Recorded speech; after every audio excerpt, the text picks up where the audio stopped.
When she was 17 years old, Liz was coerced by a children's aid worker into having an abortion and being sterilized at a northwestern Ontario hospital, she says, an experience she's carried for 40 years.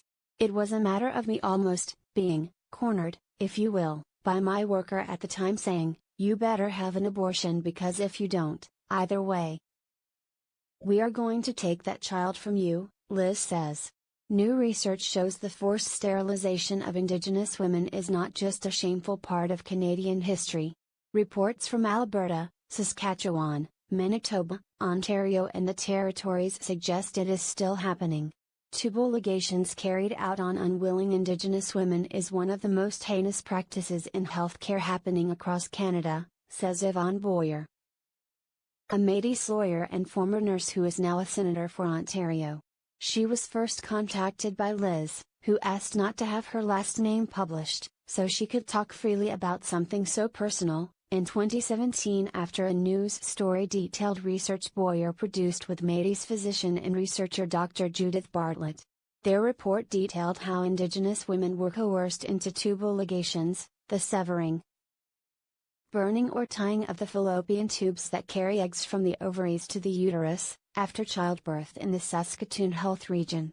Boyer now wants the Senate to study the scope of the issue nationally, making it the focus of her first address to the upper chamber. If it's happened in Saskatoon, it has happened in Regina, it's happened in Winnipeg, it's happened where there's a high population of Indigenous women, Boyer says in an interview.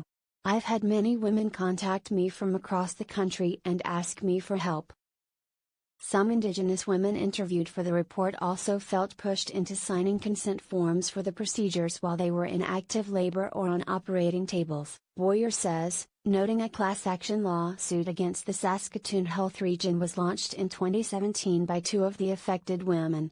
Each claimed $7 million in damages. Now about 60 women are part of the lawsuit, she adds.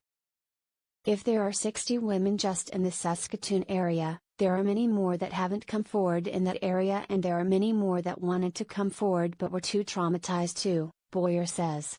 There's many more that have buried those memories.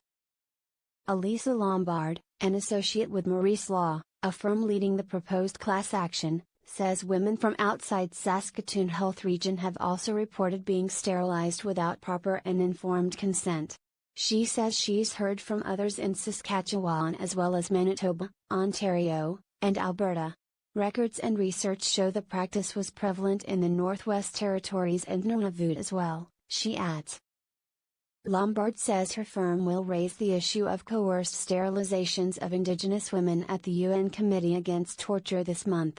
In its submission to the committee, Lombard's firm calls out provincial and federal authorities for not investigating and punishing those responsible for the practice despite having received numerous reports of numerous cases of forced sterilization. It also outlines specific steps to combat the practice, including criminalizing forced sterilization through the Criminal Code and having Health Canada issue guidance to health professionals regarding sterilization procedures. I think any and all attention brought to such egregious human rights breaches is not only necessary, but it ought to be expected, Lombard says. I think upon any kind of inkling that something this terrible is happening, that it is reported and the fact it is reported by so many women, I think our governments have an obligation to look into it deeply and to fix it, mostly importantly.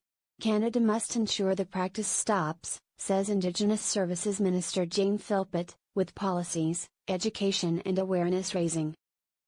The issue of forced sterilization of vulnerable people, including Indigenous women, is a very serious violation of human rights, she says, noting it has gone on in Canada for a long time. She also calls what happened to Liz absolutely appalling and reprehensible.